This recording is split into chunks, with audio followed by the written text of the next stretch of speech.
اور تمہارے بہت سے قصور معاف کر دیتے ہیں۔ بے شک تمہارے پاس اللہ کی طرف سے نور اور روشن کتاب آ چکی ہے۔ وآخر دعوانا ان الحمد للہ رب العالمین۔ ابھی آپ چھٹے پارے میں سورہ مائدہ کی آیت کریمہ 12 تا 15 کی تلاوت اور ترجمہ سننے کی سعادت حاصل کر رہے تھے۔ تلاوت فرما رہے تھے قاری فضل الحق۔ ہدیہ درود و سلام بحضور نبی کریم صلی اللہ علیہ وآلہ وسلم۔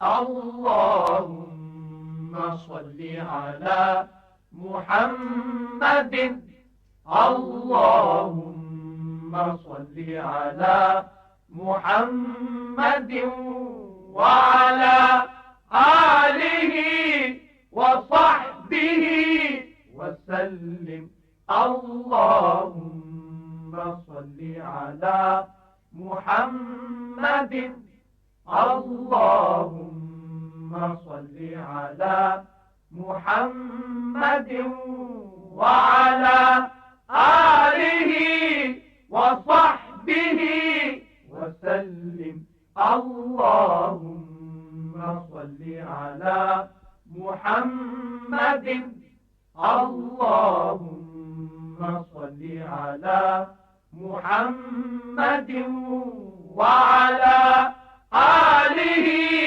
وصحبہ وسلم۔ ارشاد باری تعالیٰ ہے، تم جو کچھ بھی کرتے ہو اللہ اس سے اچھی طرح باخبر ہے۔ اللہ سے ڈرتے رہو اور عدل کرو کہ یہی اس سے ڈرنے والوں کا شیوا ہے۔ حمد و ثنائے رب جلیل۔ سبحان اللہ سبحان اللہ سبحان اللہ سبحان اللہ سبحان اللہ سبحان اللہ۔ یہ شمس و قمر یہ ارض و سما سبحان اللہ سبحان اللہ سبحان اللہ سبحان اللہ۔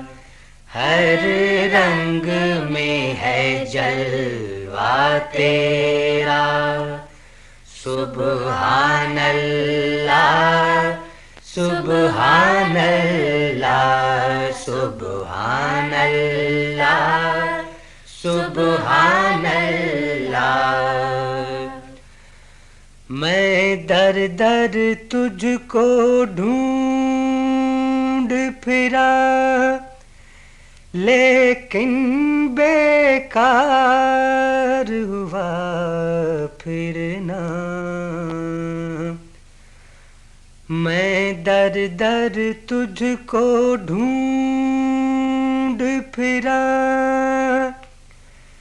لیکن بیکار ہوا پھرنا۔ شیرگ سے بھی تو پاس ملا سبحان اللہ سبحان اللہ سبحان اللہ سبحان اللہ۔ یہ شمس و قمر یہ ارض و سما سبحان اللہ سبحان اللہ سبحان اللہ سبحان اللہ۔ جلوے تیرے گلشن گلشن ستوت تیری صحرا صحرا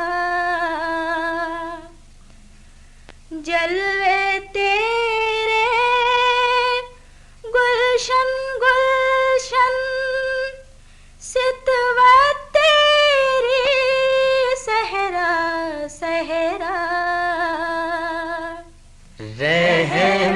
تیری دریا دریا سبحان اللہ سبحان اللہ سبحان اللہ سبحان اللہ یہ شمس و قمر یہ ارض و سما سبحان اللہ سبحان اللہ سبحان اللہ سبحان اللہ تو مولا میں محتاج تیرا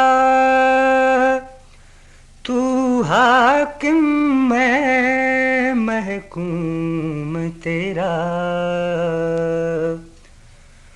تو مولا میں محتاج تیرا تو حاکم میں محکوم تیرا تو مالک میں بندہ تیرا سبحان اللہ سبحان اللہ سبحان اللہ سبحان اللہ۔ نذرانہ حمد پیش کر رہے تھے مہدی حسن اور ساتھی، کلام تھا سیماب اکبر آبادی کا۔ آئیے اب تقاریر کے سلسلے درس حدیث میں ڈاکٹر عامر حسین کی گفتگو سنتے ہیں۔ بسم اللہ الرحمن الرحیم، الحمد للہ رب العالمین والعاقبۃ للمتقین والصلاة والسلام علی رسولہ الکریم۔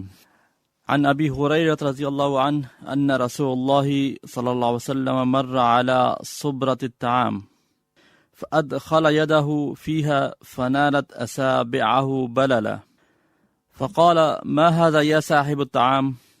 فقال أصابته السماء يا رسول الله. قال أفلا جعلته فوق الطعام حتى يراه الناس؟ ثم قال من غشنا فليس منا۔ حضرت ابو ہریرہ رضی اللہ عنہ سے روایت ہے کہ رسول اللہ صلی اللہ علیہ وسلم نے ایک غلہ فروش کے پاس سے گزرے تو اپنا ہاتھ اس ڈھیر کے اندر ڈال دیا جو غلہ فروش نے اپنے سامنے فروخت کے لیے رکھا ہوا تھا، تو آپ کی انگلیوں نے گیلا پن محسوس کیا۔ آپ صلی اللہ علیہ وسلم نے اس غلہ فروش سے فرمایا کہ تمہارے ڈھیر کے اندر یہ تری اور نمی کیسی ہے؟ اس نے عرض کیا یا رسول اللہ، غلہ پر بارش کی بوندیں پڑ گئی تھیں۔ آپ صلی اللہ علیہ وسلم نے فرمایا کہ اس بھیگے ہوئے غلے کو تم نے ڈھیر کے اوپر کیوں نہیں رہنے دیا تاکہ خریدنے والے لوگ اسے دیکھ سکتے؟ پھر آپ صلی اللہ علیہ وسلم نے فرمایا سن لو، جان لو، جو آدمی دھوکہ کرے گا وہ ہم میں سے نہیں ہے۔ سامعین کرام، یہ حدیث بنیادی طور پر امانت داری اور خصوصی طور پر تجارتی یا کاروباری اخلاقیات سے متعلق رسول اللہ صلی اللہ علیہ وسلم کی تعلیمات پر مشتمل ہے۔ ہر چیز میں خواہ وہ مادی ہو یا دینی ہو، اس میں امانت داری مطلوب ہے تاکہ لوگوں کے درمیان معاملات خوش اسلوبی سے طے پائیں اور کسی قسم کا لڑائی جھگڑا اور مقدمہ بازی کی نوبت نہ آئے، کیونکہ دھوکہ بازی، فریب دہی آپس میں لڑائی جھگڑے اور تنازعات کو جنم دیتی ہے۔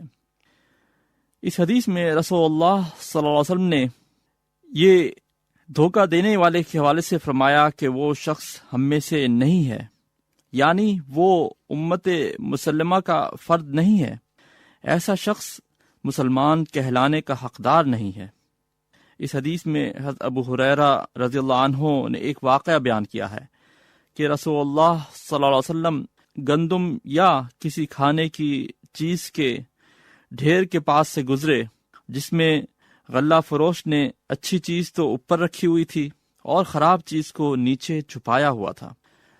رسول اللہ صلی اللہ علیہ وسلم کو اندازہ تھا کہ رات کو بارش ہوئی ہے تو ہو سکتا ہے کہ یہ ڈھیر اندر سے گیلا ہو، اس لیے آپ نے خود اس کو چیک کیا۔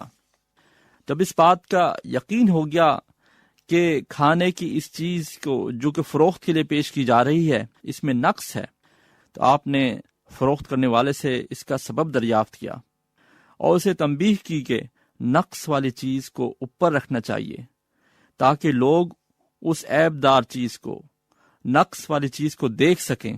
اس کو چھپانا درست نہیں ہے۔ سامعین کرام، ہمیں یہاں رک کر اپنا جائزہ لینا چاہیے۔ کیا ہم اس حدیث کی روشنی میں مسلمان کہلانے کے لائق ہیں؟ کیا ہمارے بازاروں میں عیب دار چیز کا بغیر عیب بتائے فروخت نہیں کیا جا رہا؟ کیا ہمارے سبزی فروش، کیا ہمارے پھل فروش، کیا ہمارے دکاندار صحیح اور اچھے مال کے ساتھ خراب اور گلا سڑا مال ملا کر فروخت نہیں کر رہے؟ یہ حدیث دراصل ان تمام لوگوں کے لیے تنبیہ ہے جو دھوکہ دیتے ہیں اور خراب اشیاء کو ایک نمبر چیز کہہ کر فروخت کرتے ہیں۔ یاد رکھیے، دھوکہ اور فریب سے مال تو فروخت ہو جائے گا، لیکن فروخت کرنے والا برکت اور اللہ تعالی کی رحمت سے محروم ہوگا۔ اس کو جو منافع حاصل ہوگا وہ اس کے کچھ کام نہیں آئے گا، اور پھر آخرت میں رسوائی ہی رسوائی ہے اور خسارہ اس کا مقدر بن جائے گی۔ اس حدیث میں اس بات کا بھی ہمیں درس ملتا ہے کہ حکومت کو، اہل اقتدار کو، جو لوگوں کے اوپر نگران ہیں، ذمہ دار ہیں، ان کو بازاروں میں جا کر چیزوں کا، اشیاء کا جائزہ لینا چاہیے، ان کے معیار کے اوپر نظر رکھنی چاہیے۔ یہ حکومت کا فرض ہے کہ وہ اس بات کو ممکن بنائے کہ خراب اور ناقص معیار کی اشیاء کو بازار میں فروخت کرنے کے لیے نہ پیش کیا جائے، اور اس حوالے سے قانون سازی کی جائے، اور کوئی شخص اگر اس طرح کے جرم میں ملوث پایا جائے تو اس کو سزا دی جائے، جس طرح نبی کریم صلی اللہ علیہ وسلم جو کہ خود ایک حاکم تھے، اس حیثیت سے وہ بازار میں گئے اور انہوں نے بازار میں فروخت آنے والی چیزوں کا جائزہ لیا، اور اس میں جو عیب دار چیز تھی اس کے حوالے سے تنبیہ کی۔ تو اس سے ہمیں واضح طور پر یہ درس ملتا ہے کہ حکومت کا بھی یہ فرض ہے کہ وہ لوگوں کو صحیح چیزیں فروخت کرنے کی ترغیب دے، اور جو اگر غلط چیز پیش کر رہا ہے، فروخت کر رہا ہے، اس کو قرار واقعی سزا دی جائے، اور اس حوالے سے جو بھی طریقہ کار ہو سکتا ہے اس کو وضع کیا جائے۔ اللہ تعالیٰ سے دعا ہے کہ ہمیں ان احادیث مبارکہ پر عمل کرنے کی توفیق عطا فرمائے۔ وآخر دعوانا ان الحمدللہ رب العالمین۔ تقاریر کے سلسلے درس حدیث میں گفتگو کر رہے تھے ڈاکٹر عامر حسین۔ حضور نبی کریم صلی اللہ علیہ وآلہ وسلم نے ارشاد فرمایا، دین بہت آسان ہے، میانہ روی اختیار کرو اور خوشخبری حاصل کرو، اور صبح و شام اور رات کے آخری حصے میں عبادت کر کے اللہ کی مدد حاصل کرو۔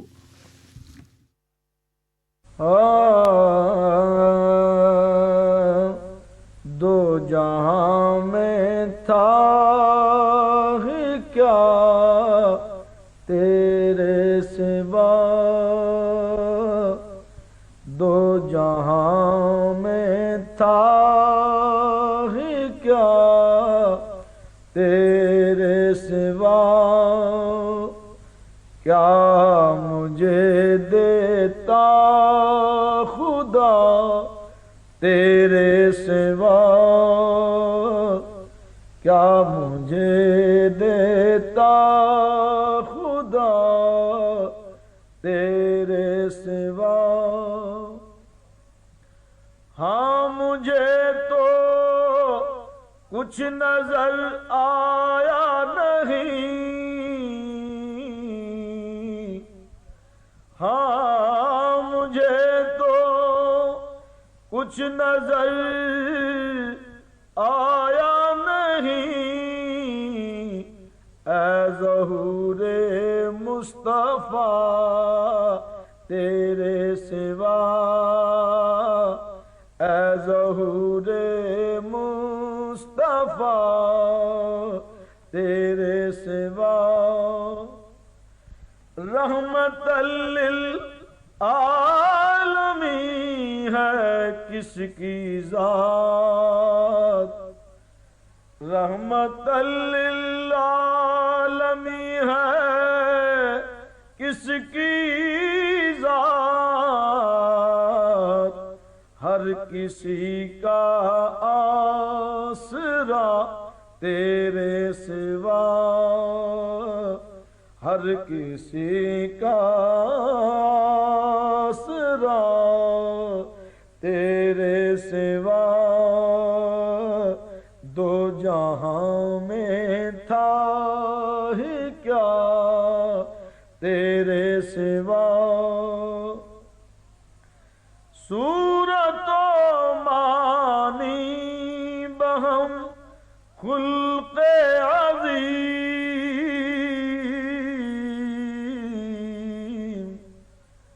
صورت و معنی بہم خلق عظیم،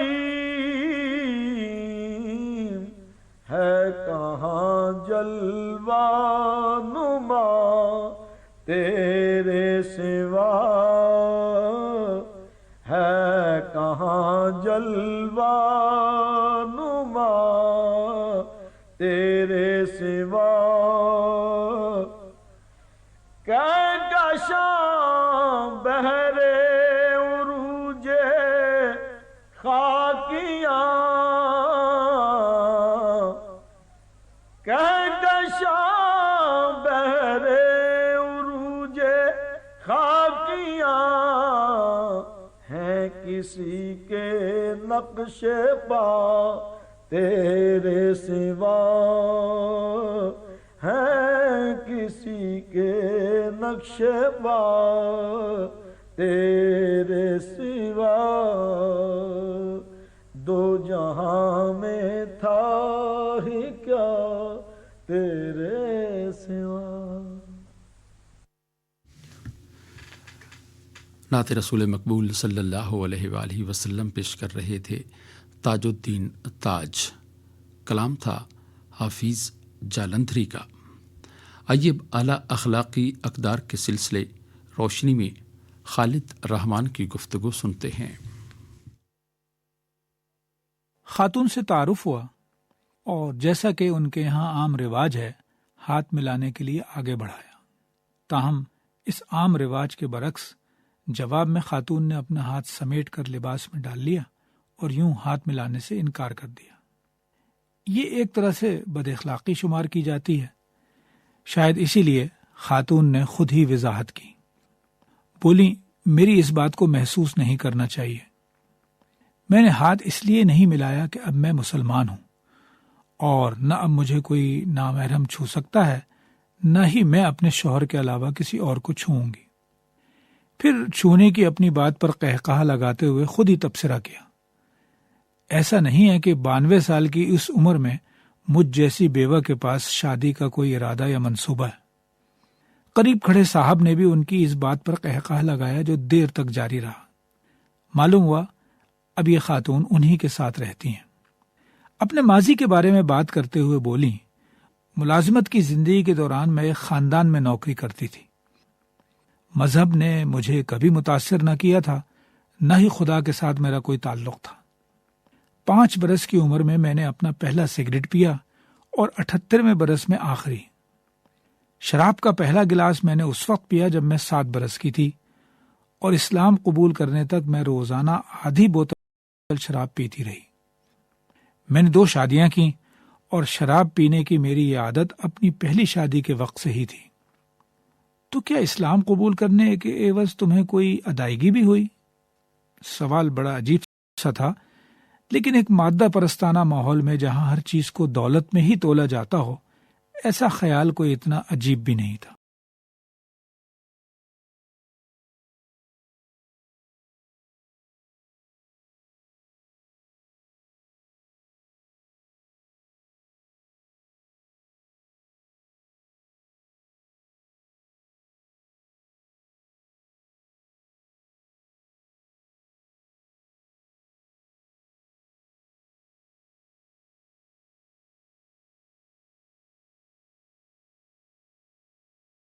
ہے وہ نرسنگ ہوم میں رہنا نہیں چاہتی تھیں، لیکن ان کے بچے یہی چاہ رہے تھے۔ ایسے میں ان کے 50 سالہ پڑوسی نے انہیں پیشکش کی کہ وہ نرسنگ ہوم کی بجائے ان کے ساتھ رہے۔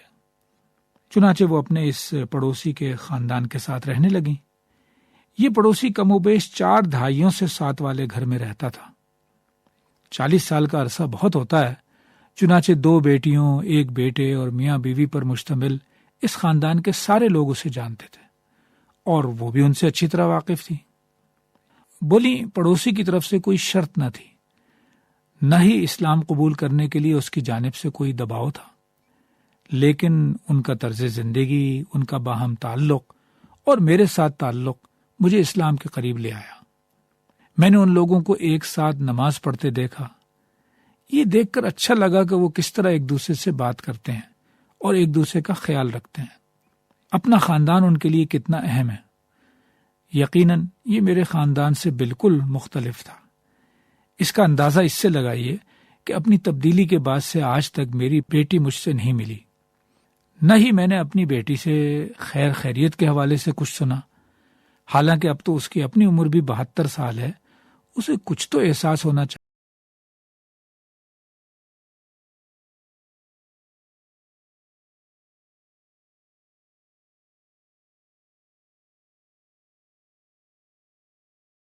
چاہیے تھا۔ اس کے برعکس یہ مسلمان خاندان ہر وقت میرا خیال رکھتا ہے۔ سال بھر پہلے اسی خاندان کے ساتھ مجھے رمضان گزارنے کا موقع ملا۔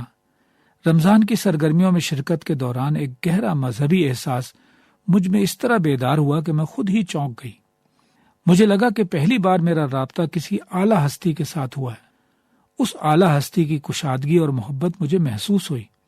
میں نے اس سے مانگنا شروع کیا اور یہ میرے لیے ایک بالکل نیا تجربہ تھا۔ بعض واقعات سے مجھے لگا کہ یہ میرے اسلام قبول کرنے کے لیے درخواست دینے کا اشارہ تھا۔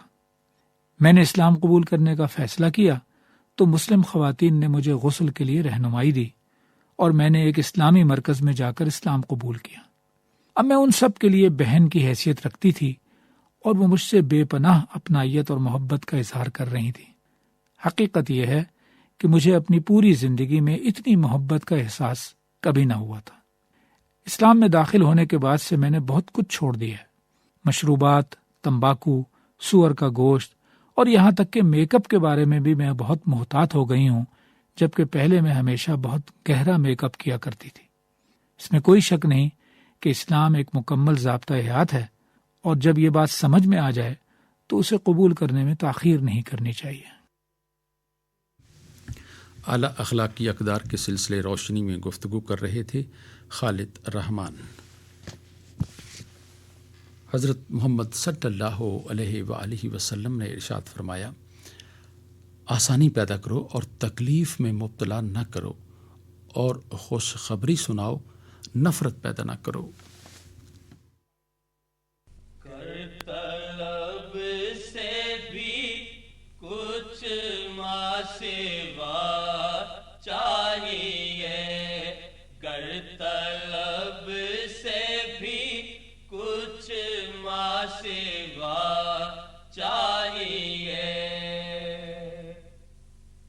ان کا دامن نہیں چھوڑنا چاہیے، ان کا دامن نہیں چھوڑنا چاہیے، ہاتھ میں دامن مصطفیٰ آ گیا،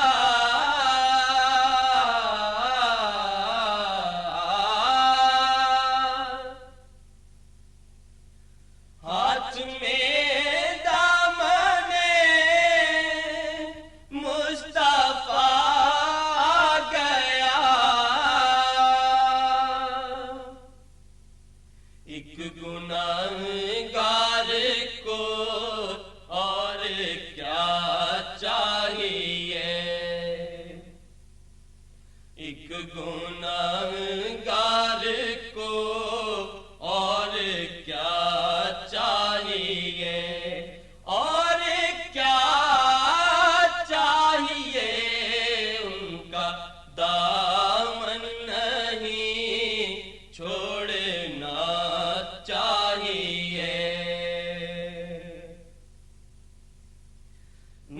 نعمتیں دونوں عالم کی دے کر مجھے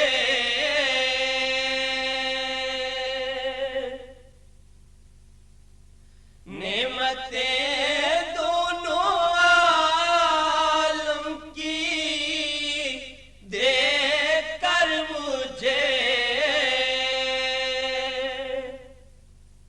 پوچھتے ہیں بتا اور کیا چاہیے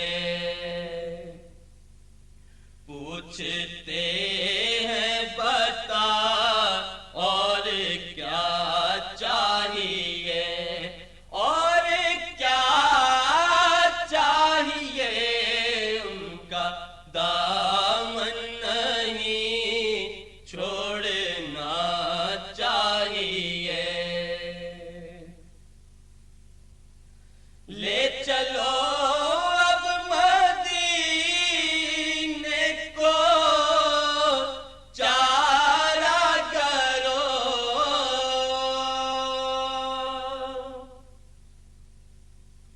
لے چلو اب مدینے کو چارہ کرو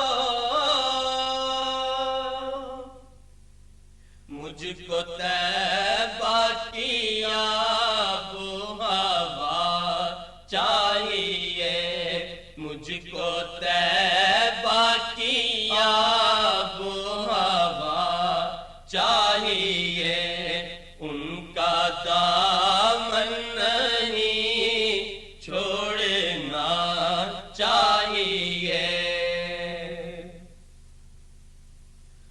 تم ملے دونوں عالم کی دولت ملی ہم کو دولت ملی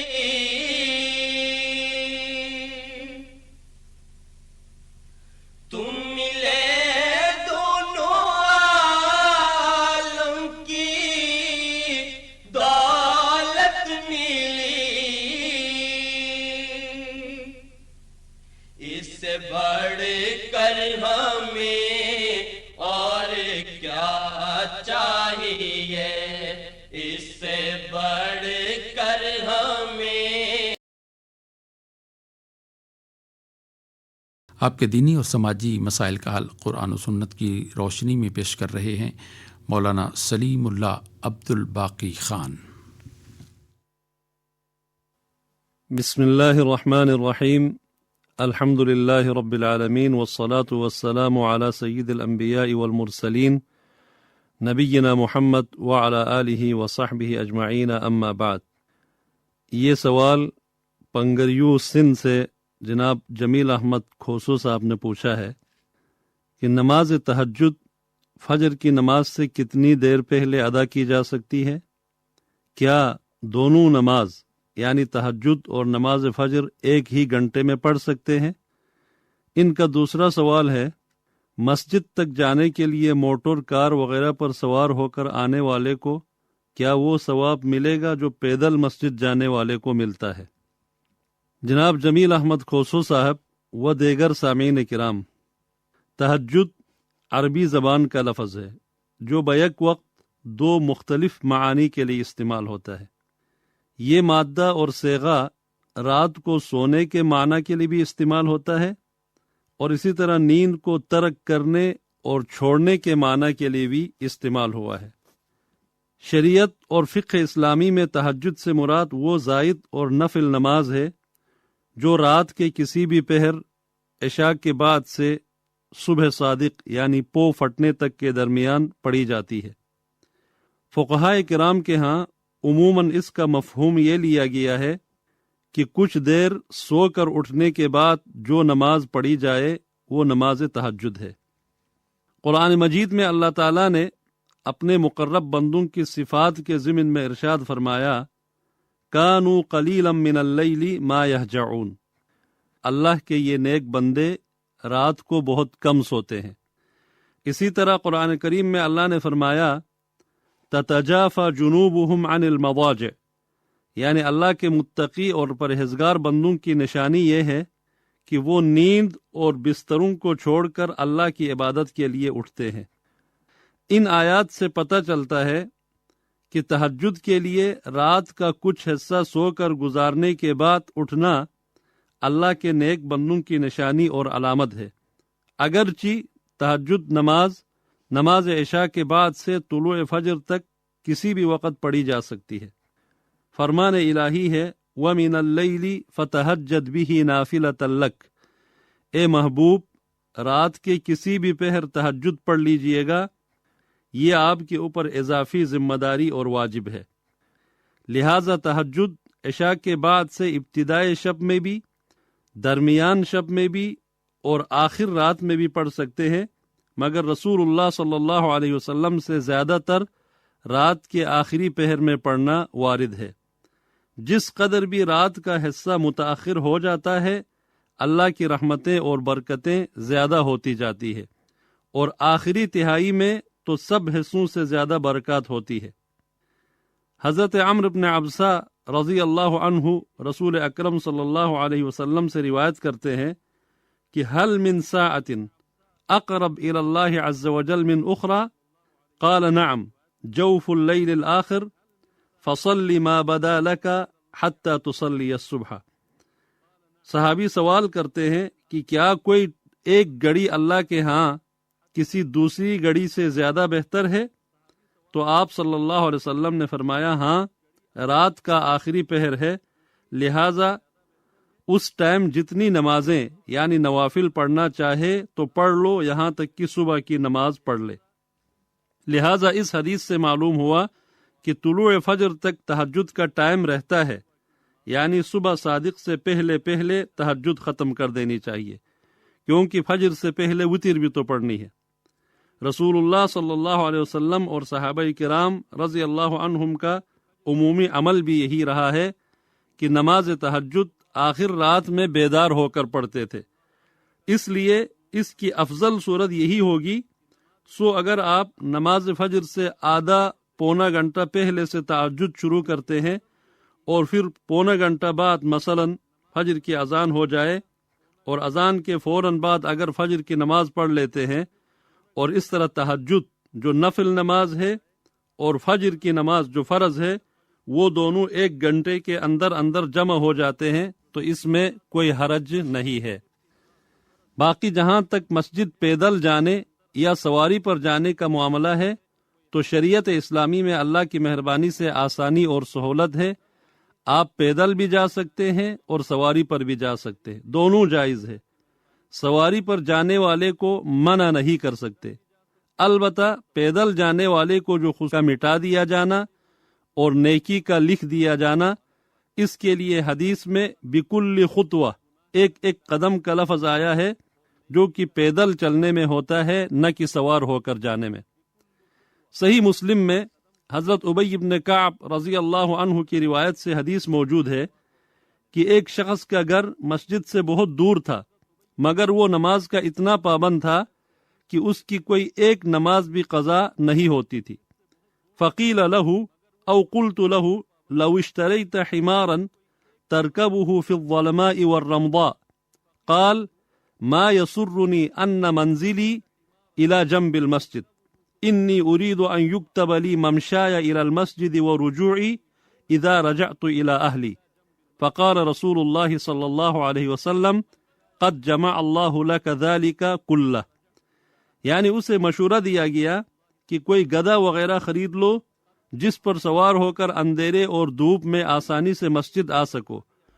تو انہوں نے کہا کہ مجھے تو یہ بھی پسند نہیں، اگر میرا گھر مسجد کے پہلو میں ہوتا، میں یہ چاہتا ہوں کہ میرا مسجد تک پیدل آنا اور واپس گھر تک جانا میرے نامہ اعمال میں لکھ دیا جائے۔ اس پر رسول اکرم صلی اللہ علیہ وسلم نے فرمایا اللہ نے یہ تمام ثواب تمہارے لیے جمع کر دیا ہے۔ اسی طرح کثرت سے مسجد آنے جانے والوں کو روز قیامت جس مکمل نور کے حصول کی خوشخبری دی گئی ہے، اس حدیث میں بھی بشر المشائین کا لفظ آیا ہے، یعنی پیدل چلنے والوں کو خوشخبری دے دو، اور مشائین پیدل چلنے والوں کو کہتے ہیں۔ اسی طرح فضائل جمعہ کی حدیث میں یہ لفظ آیا ہے کہ وہ مشا ولم یرکب، یعنی پیدل چلے اور سوار ہو کر نہ جائے، یعنی سواری پر سوار نہ ہونے کی قید لگائی گئی ہے۔ لہذا بہتر یہی ہے کہ پیدل جایا جائے اور بلا عذر شرعی یا بلا ضرورت سواری سے اجتناب کیا جائے تو بہتر ہے، اور اس پر پیدل کے لیے جو اجر و ثواب ہے اس کے حصول کی امید زیادہ ہے۔ بنو سلمہ والے مدینہ کے ایک قبیلے والے تھے، اطراف میں رہتے تھے۔ وہ دور سے نماز پڑھنے آتے تھے مسجد نبوی میں، اور جب وہ قریب منتقل ہونا چاہتے تھے مسجد کے تو اللہ کے نبی صلی اللہ علیہ وسلم نے فرمایا دیارکم تکتب آثارکم، اپنی بستی میں رہو، تمہارے مسجد تک آنے کے لیے جو اٹھنے والے قدم ہیں وہ لکھ دیے جاتے ہیں۔ واللہ تعالی اعلم۔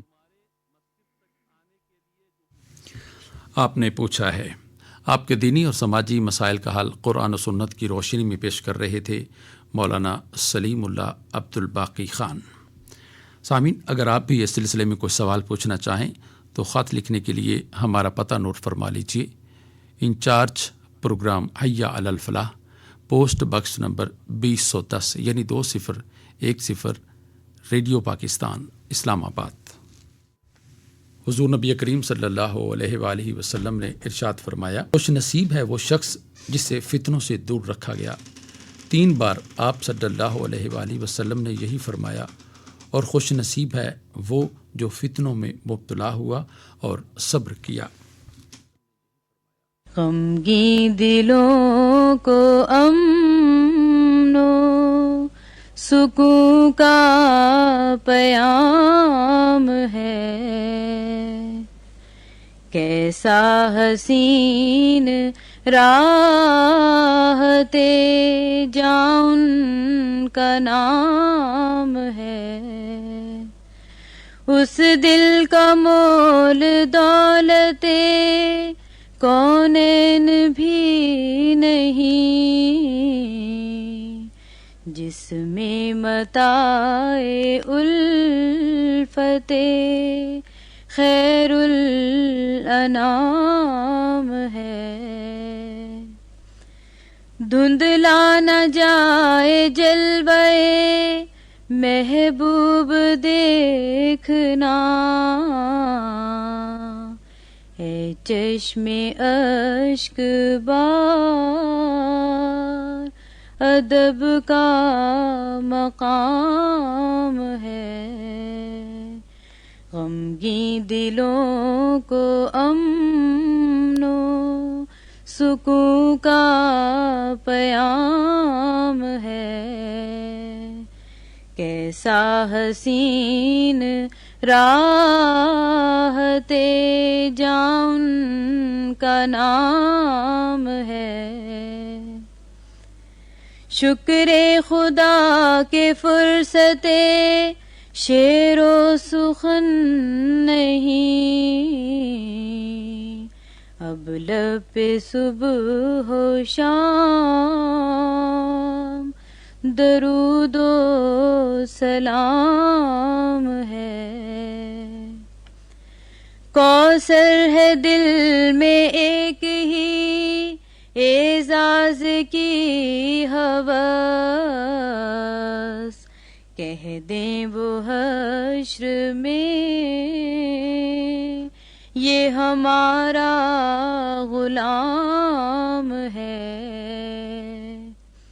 غمگین دلوں کو امن و سکون کا پیام ہے، کیسا حسین راحت جان کا نام ہے، کوثر ہے دل میں ایک ہی اعزاز کی ہوس، کہہ دیں وہ حشر میں یہ ہمارا غلام ہے، غمگین دلوں کو امن و سکون کا پیام سا حسین راحتے جاں ان کا نام ہے۔ مولانا کوثر نیازی کا نعتیہ کلام پیش کر رہی تھیں زہرا قاسمی۔ قرآن حکیم اور ہماری زندگی کے سلسلے میں گزشتہ ہفتے کے مضامین کا خلاصہ بیان کر رہے ہیں ڈاکٹر محمد سعد صدیقی۔ نحمده ونصلي ونسلم على رسوله الكريم، اما بعد، بسم اللہ الرحمن الرحیم۔ سامعین محترم، آپ نے گزشتہ ہفتے کے دوران سورۃ الانفال کی آیات مبارکہ 8 تا 28 کے مضامین تفصیل سے سماعت فرمائے۔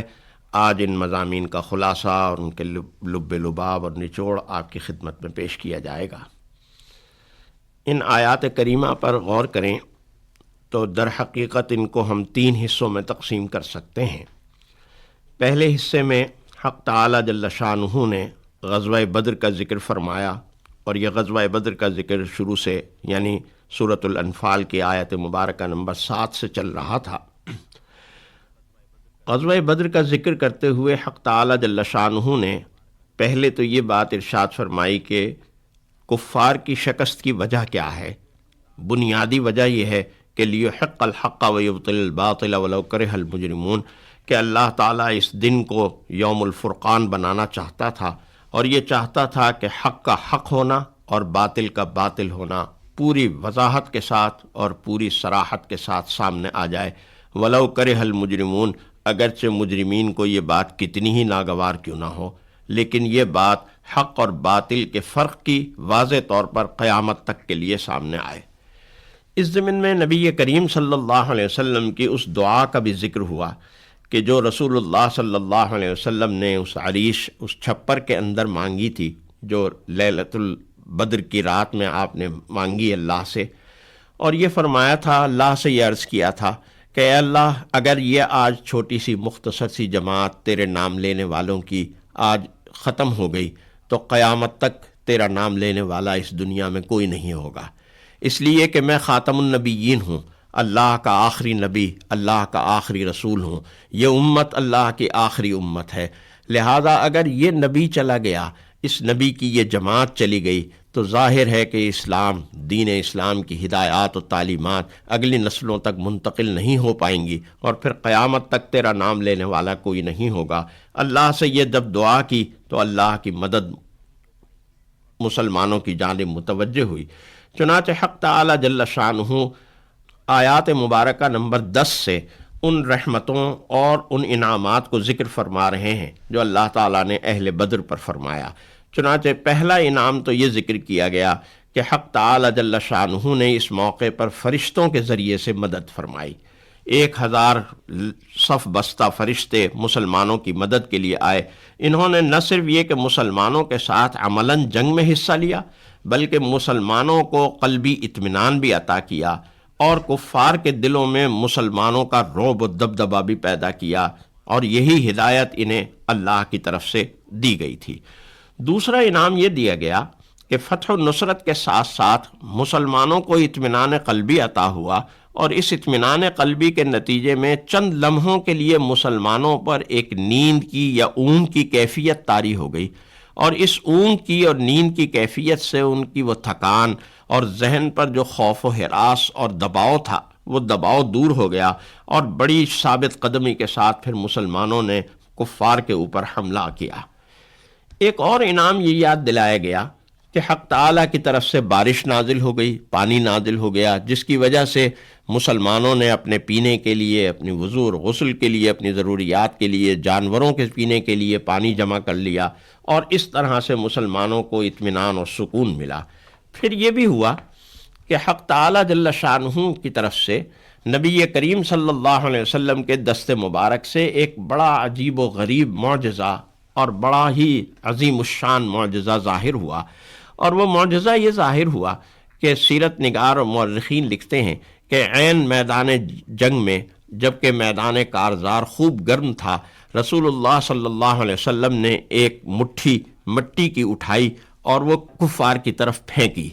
ایک دفعہ پھینکی، پھر دوسری دفعہ پھینکی، پھر تیسری دفعہ پھینکی، اور ہر دفعہ پھینکتے ہوئے کہا شاہت الوجوہ، شاہت الوجوہ، شاہت الوجوہ، یہ چہرے پژمردہ ہوں گے، یہ چہرے خراب ہوں گے، شکست خوردہ ہوں گے. اور وہی ہوا.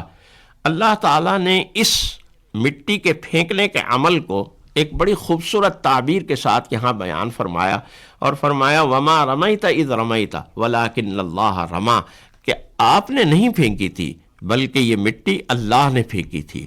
اگرچہ دست مبارک آپ کا تھا، اگرچہ دست مبارک عبداللہ کا تھا، لیکن طاقت اور قوت اس کے پیچھے اللہ کی تھی.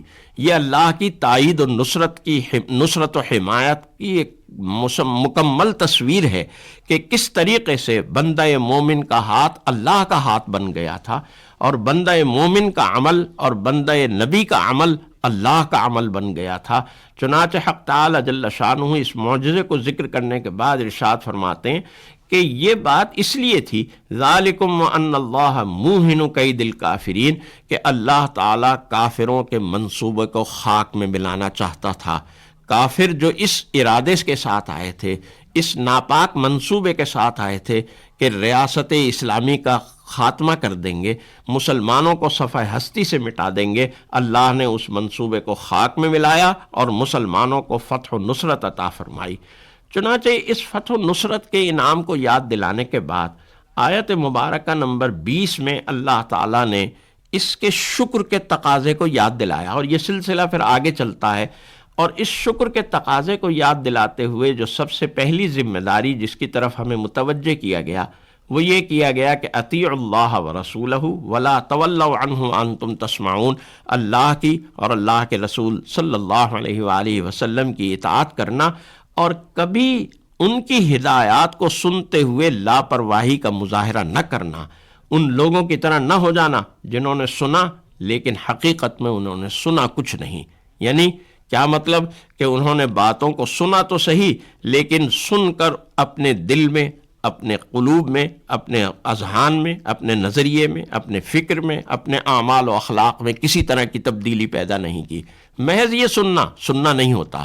سننے کا معنی یہ ہے کہ اللہ کی تعلیمات کو، اللہ کے رسول کے احکام کو اور اس کی سنتوں کو ہم توجہ کے ساتھ سنیں، اور توجہ کے ساتھ سن کر اپنے نظریے میں، اپنی فکر میں، اپنی سوچ میں، اپنے عقیدے میں اصلاح پیدا کریں، اپنے عمل و اخلاق کی اصلاح کریں، اپنی عملی زندگی کو ان ہدایات اور تعلیمات کے مطابق ڈھالیں. اور اسی کا حکم دیا گیا یا ایھا الذین آمنوا استجیبوا للہ وللرسول، آیت مبارکہ نمبر 24 میں. آیت مبارکہ نمبر 26 اور 27 28 میں ایک خاص اشارہ کیا گیا، اگرچہ وہ اشارہ اہل مکہ یعنی مسلمانان مکہ اور مسلمانان مدینہ کی طرف کیا گیا تھا کہ دیکھو اس وقت کو یاد کرو جب تم تعداد میں بہت تھوڑے تھے، اور یوں اندیشہ تھا کہ لوگ تمہیں اچک کر لے جائیں گے، اور یہ اندیشہ تھا کہ بہت ہی کمزور تھے تم، اس اندیشے کے اندر مبتلا تھے. ان حالات میں اللہ تعالیٰ نے تمہیں ٹھکانہ دیا، اللہ نے تمہیں اپنی تائید و نصرت و حمایت سے نوازا، اللہ نے تمہیں رزق طیبات عطا فرمائے تاکہ تم اللہ کا شکر ادا کرو. اصل حقیقت تو یہی ہے کہ یہ مسلمانان مکہ کے لیے جو یثرب کی صورت میں اور مدینۃ النبی کی شکل میں جو ٹھکانہ عطا ہوا تھا یہ اس کی طرف اشارہ ہے. لیکن ذرا غور کریں تو ہمیں محسوس ہوتا ہے کہ یہ ہمارے پیارے ملک پاکستان کی طرف بھی اشارہ ہے کہ پاکستان بننے سے پہلے مسلمانوں کے بھی یہی حالات تھے. قلیل مستضعفون فی الارض تخافون ان یتخطفکم الناس، جان کا بھی اندیشہ، مال کا بھی اندیشہ، عزت و آبرو کا بھی اندیشہ، لیکن اللہ نے ہمیں ٹھکانہ دیا. ایدکم بنصرہ، اپنی تائید اور نصرت و حمایت سے ہمیں نوازا. اور کتنے رزق طیبات ہیں جو اللہ نے ہمیں اس سرزمین میں عطا فرمائے. کیوں؟ لعلکم تشکرون، شاید ہم اللہ کے شکر گزار بندے بن جائیں، اور شاید ان تقاضوں کو سمجھنے والے بن جائیں جن تقاضوں کی طرف آیات مبارکہ 27 اور 28 میں اشارہ کیا گیا کہ دیکھو اللہ اور اللہ کے رسول کے معاملے میں کبھی خیانت نہ کرنا، اور آپس کے معاہدات اور آپس کے لین دین میں بھی کبھی خیانت اور بددیانتی کا ارتکاب نہ کرنا. اگر یہ ایک خرابی تم اپنے اندر دور کر لو، بددیانتی اور خیانت کی، تو باقی معاملات خود بخود درست ہوتے چلے جائیں گے۔ اور یہ بات یاد رکھنا کہ انسان خیانت میں اور بددیانتی میں مبتلا ہوتا ہے یا اپنے مال و دولت کی وجہ سے یا اپنے منصب اور اولاد کی وجہ سے۔ یہ آزمائش ہے، یہ امتحان ہے۔ اس امتحان میں کامیابی حاصل کرنا، اور وہ کامیابی کیسے حاصل ہوگی کہ اللہ اور اس کے رسول کی تعلیمات کو ہمیشہ اپنے سامنے رکھنا، ہمیشہ ان کو ہادی اور رہنما بنانا۔ اللہ تعالی ہمیں اس ملک کی حفاظت کرنے، اس ملک کی ترقی کے لیے دامیں درہمیں سخنیں اپنی قربانیاں پیش کرنے اور اللہ کے رسول کی تعلیمات کو اپنانے اور اپنائے رکھنے کی ہمت اور توفیق نصیب فرمائے، آمین۔ وآخر دعوانا ان الحمدللہ رب العالمین۔ قرآن حکیم اور ہماری زندگی کے سلسلے میں گزشتہ ہفتے کے مضامین کا خلاصہ بیان کر رہے تھے ڈاکٹر محمد سعد صدیقی۔ ہدیہ درود و سلام بحضور نبی کریم صلی اللہ علیہ وآلہ وسلم۔ اللهم صل على محمد، اللهم صل على محمد وعلى آله وصحبه وسلم، اللهم صل على محمد، اللهم صل على محمد وعلى آله وصحبه وسلم۔ آئیے پروگرام کے اختتامی لمحات میں اللہ تعالیٰ کے حضور دعا کے لیے ہاتھ پھیلائیں۔ اے اللہ، ہماری سماعت و بصارت اور ہمارے قلوب میں برکت عطا فرما اور ہماری توبہ قبول فرما اور ہم پر رحم و کرم فرما، تو بڑا ہی مہربان ہے۔ اے اللہ، ہمیں اپنی نعمتوں کا شکر گزار بنا اور ہمیں اپنی نعمتیں بھرپور عطا فرما۔ اے ارحم الراحمین، ہمیں احسان کرنے والوں میں بنا اور احسان والی زندگی نصیب فرما۔ اے اللہ، ہمیں شکر گزار بندوں میں بنا۔ اے اللہ، تیرا بے انتہا احسان ہے کہ تم نے ہمیں نبی کریم صلی اللہ علیہ وسلم کی امت میں پیدا فرمایا اور قرآن کریم کی صورت میں عظیم کتاب عنایت فرمائی۔ اے اللہ، ہمیں اس احسان عظیم کی قدردانی نصیب فرما اور اپنی مرضی والی زندگی نصیب فرما۔ اے احکم الحاکمین، تو احسان کرنے والوں کو پسند کرتا ہے۔ ہم سب کو دوسروں کے ساتھ احسان کرنے اور بھلائی سے پیش آنے کی توفیق نصیب فرما۔